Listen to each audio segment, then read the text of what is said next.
So hi all, this is Nirvan Babar and today in this video we are going to talk about some practice questions related to height and distance. तो पिछले video में हमने देखे थे कुछ basic concepts related to height and distance और इस video में हम देखेंगे किस तरीके से हम वो सारे कॉन्सेप्ट्स को अप्लाई कर सकते हैं हमारे क्वेश्चंस में और हम कैसे क्वेश्चंस को सॉल्व करेंगे. So watch the video till end you will know it all.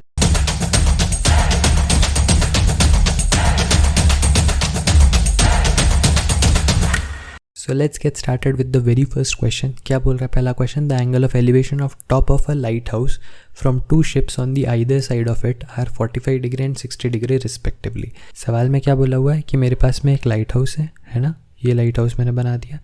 अब यहाँ पे लिखा है ऑन आइदर साइड, मतलब इसके एक साइड पे एक शिप है और दूसरे साइड पे दूसरी शिप है, राइट.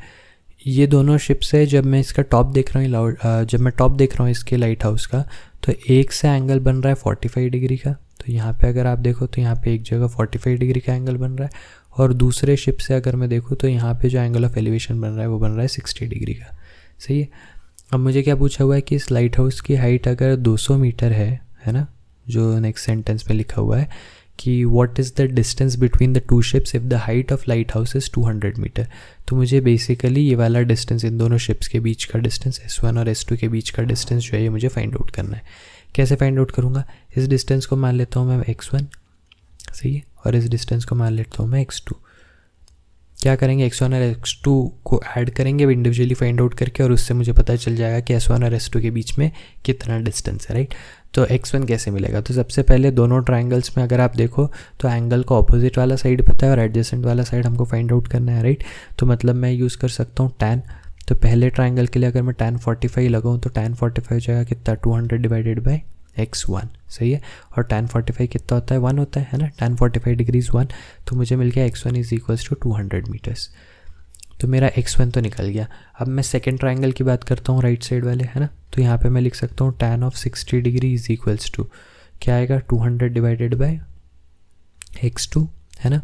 और tan 60 कितना होता है? √3 होता है. तो मेरी x2 की वैल्यू कितनी हो जाएगी? 200 डिवाइडेड बाई √3 मीटर्स, सही है.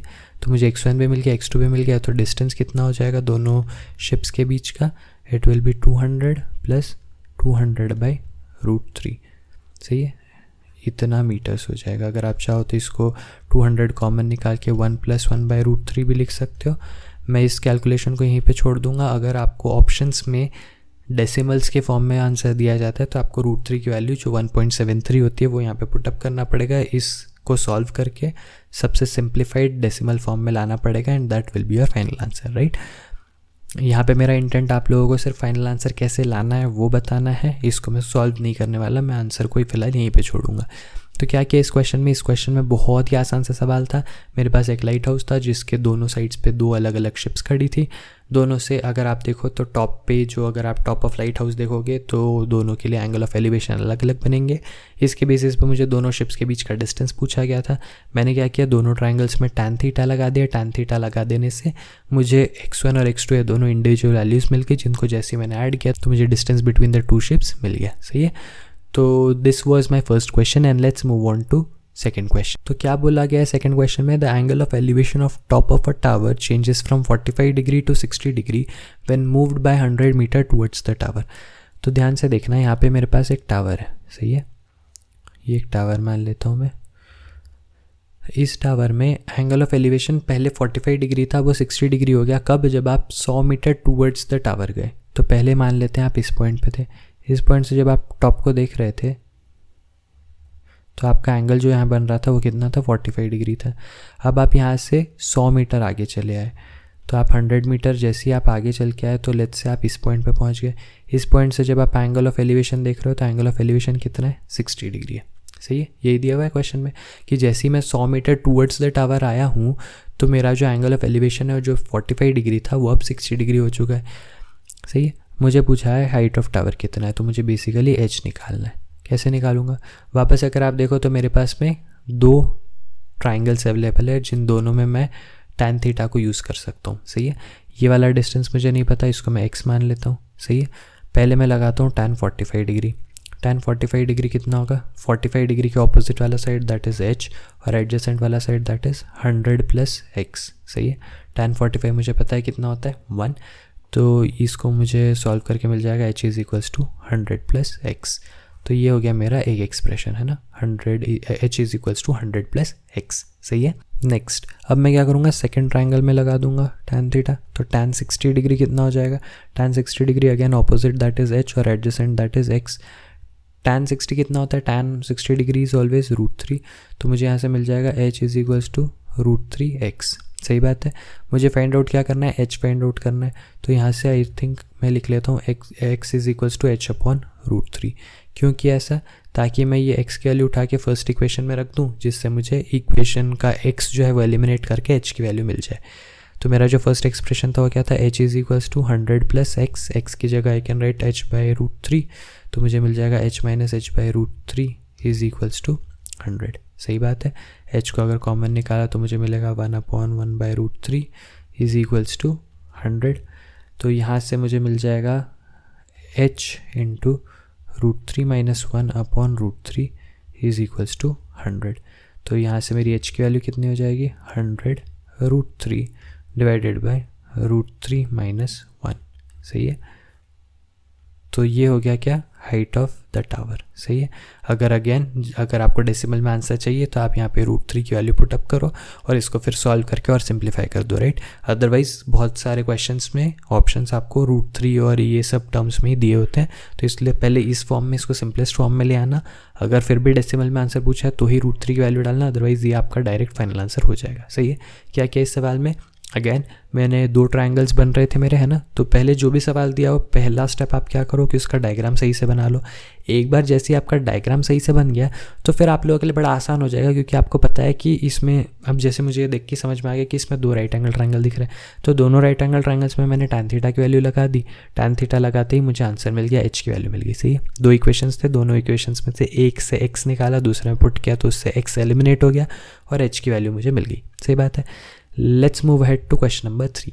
क्या बोला क्वेश्चन नंबर 3 में, an observer who is 40√3 meter away from a tree is 1 meter tall and the angle of elevation from his eye to the top of tree is 30 degree. तो यहाँ पर मान लेता हूँ मैं एक ट्री है, ठीक है, ये एक ट्री है और यहाँ पे ऑब्जर्वर है, ठीक है। ये बीच नीचे का इनका ग्राउंड हो गया। ये जो ऑब्जर्वर है ये खुद 1 मीटर टॉल है। सही है। ये 1 मीटर टॉल है। तो ये यहाँ तक की जो हाइट आएगी ये कितनी रहेगी, ये 1 मीटर रहेगी। सही बात है। अब यहाँ से इस आई लेवल से एंगल ऑफ एलिवेशन कितना बन रहा है टॉप ऑफ द ट्री पे, 30 डिग्री का। तो 30 डिग्री का क्या बन गया, मेरा एंगल ऑफ एलिवेशन बन गया। और यहाँ पे जो डिस्टेंस है, observer who is 40√3 meter away from the tree, तो ये जो डिस्टेंस है कितना हो गया, 40√3 मीटर, यहाँ से यहाँ तक का डिस्टेंस। सही बात है। तो अब मैं क्या करूँगा, ये देखो अगर आप ये ट्री की हाइट में देखो तो 1 मीटर जो इंसान की हाइट थी वो 1 मीटर तो डायरेक्टली आगे शिफ्ट हो जाएगा, है ना, क्योंकि एक रेक्टेंगल फॉर्म हो रहा है। उसके ऊपर वाला जो पार्ट बचा हुआ है उसको मैं x मान लेता हूँ। सही है। ये ऊपर वाले बचे पार्ट को मैं x मान लेता हूँ।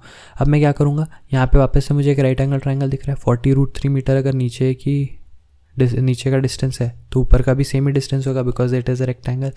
तो अगेन मैं tan 30 लगा देता हूँ। tan 30 degree is equals to, opposite side क्या है, x है, एडजेसेंट साइड क्या है, 40√3 है। अच्छा, tan 30 की वैल्यू क्या होती है, tan 30 इज़ ऑलवेज 1/√3।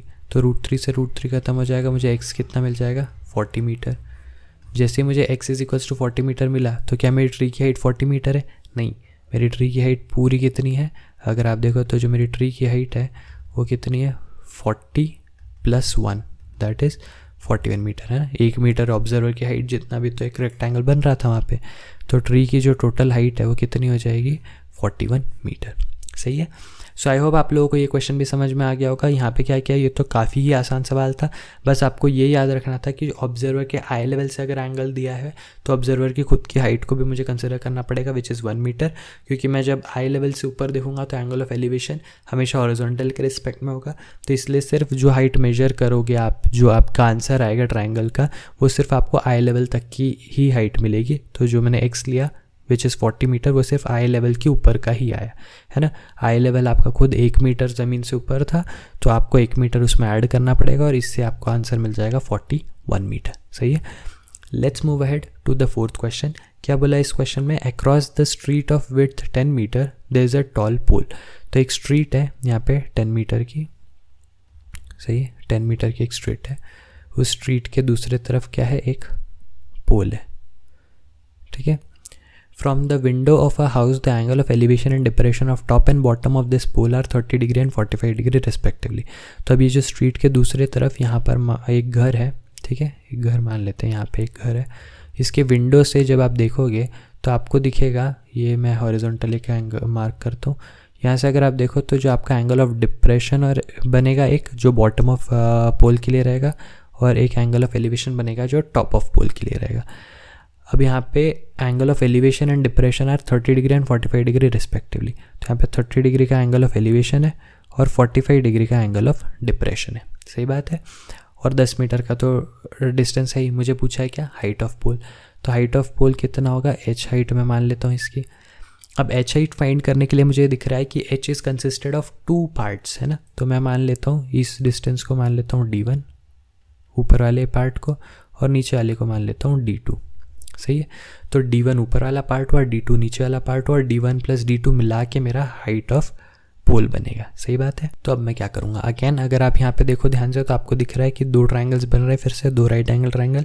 दोनों ट्रायंगल्स में अगेन मैं tan थीटा लगा के क्वेश्चन सॉल्व कर सकता हूँ। तो मैं पहले लगाऊंगा tan 30 डिग्री। tan 30 डिग्री कितना होगा, opposite that is d1, adjacent कितना होगा 10 मीटर्स। tan 30 कितना होता है 1/√3, तो मुझे d1 कितना मिल जाएगा 10/√3 मीटर्स, सही है। तो मुझे d1 की वैल्यू मिल गई। अब d2 के लिए क्या करना पड़ेगा, नीचे वाले ट्रायंगल में tan थीटा लगाना पड़ेगा। तो मैं लिख देता हूँ tan of 45 degree is equals to, opposite में क्या है d2 है, एडजेसेंट में क्या है 10 मीटर है। tan 45 होता है 1, तो मुझे d2 मिल जाएगा कितना 10 मीटर्स। अब मुझे जब हाइट ऑफ पोल पता करना है तो मैं क्या करूँगा, सीधा बोल दूँगा कि जो हाइट ऑफ पोल है वो कितना होगा, इन दोनों डिस्टेंसेस का addition, that is d1 plus d2।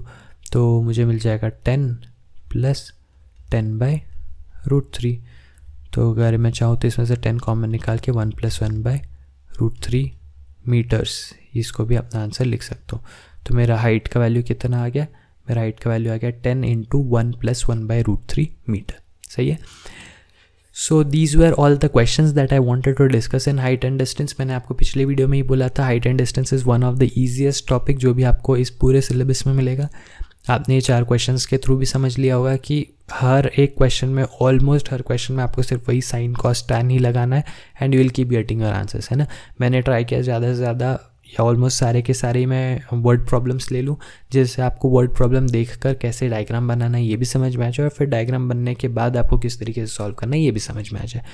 So I hope आप लोगों को ये चारों क्वेश्चन समझ में आए होंगे। साथ ही साथ पिछले वीडियो में जो हमने कॉन्सेप्ट्स डिस्कस किए थे, कुछ बेसिक टर्म्स मैंने डिस्कस किए थे, वो भी समझ में आए होंगे। अगर पिछले वीडियो या इस वीडियो में मिला के कहीं भी कोई भी कन्फ्यूजन या डाउट है तो प्लीज़ मुझे कमेंट सेक्शन में लिख के बताना। I will try to answer that as soon as possible. अगर वीडियो पसंद आया हो तो अपने फ्रेंड्स के साथ शेयर करना, और वीडियो को लाइक भी कर देना। चैनल को सब्सक्राइब करना मत भूलना, because just after this video कोई नया टॉपिक आएगा, कोई नई प्लेलिस्ट शुरू होगी, सो आप लोगों को उसका नोटिफिकेशन मिलता रहे। साथ ही साथ इससे हमारी भी हेल्प हो जाएगी। So I will see you again in the next video. Till then be happy, be safe, take care, bye bye.